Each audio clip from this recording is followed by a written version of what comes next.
What's up? My name is Kyla Jolch, and I go to Lincoln North Star. And this piece that I'm going to be doing for you guys is called Learning My Lesson.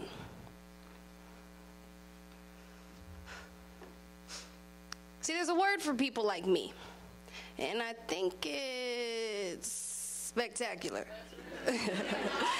See, that has to be it, because no other word shadows amongst the essence of wondrous and demanding at the same time. See, my whole life, everything around me has been silently screaming it to me, hoping to engrave it in the dents of my eardrums. You are spectacular. I'd listen, but never hear them. Too distant to make out a figure, but close enough to admire the tenseness in their vocal cords. I'd brush them off as if I knew something that they didn't. You are spectacular. I be reminded each and every day I am my body's own best friend. So with all my vitals here and functioning, they cycle together, creating magic that keeps me waking up every morning as if I have some important place to be, them probably knowing that I'm already at it. My blood cringes through my veins, announcing its favorite melody. You are spectacular. Do you hear me? Do you hear me? Do you hear me? We need you. You are. And I'd always pause the song before I'd ever got the chance to say it twice. You are spectacular became a part of my daily routine. You see, my mother, who at 10 and a half was told that she'd never be able to have kids, and when she was 16, here I come, she cries to me, and I scream back wanting something in return, but the words, you are spectacular, never seem to fill my stomach. And though screaming never became a habit, I'll never forget the time I used it in a war. See, as mistakes were continually made, I, in a private conversation as a first grader, scream, I hate myself.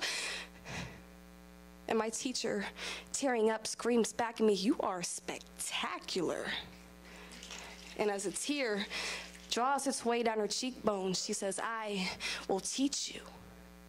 I learned to spell it and define it, but never comprehend nor believe it. You are spectacular, you are spectacular, you are spectacular. I wrote it 100 times, tattooing the flesh of my notebook. And then she says to me, tell me why you are spectacular.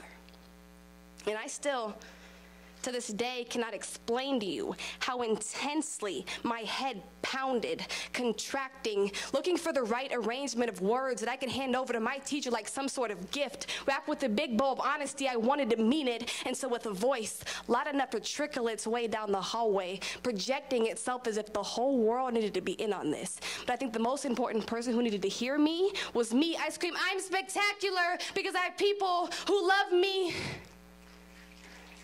I'm spectacular because in the midst of all darkness, I will stand with my head held high, and I will look whoever I need to in the eye. So I could stand up here with a crowd of I don't know of how many and say it and mean it. I am spectacular. Do you hear me? So if I wrote a book today, it'd be infinity in 1 page. The last page to remind you and anybody else who dares to listen, but most importantly myself, that I am spectacular.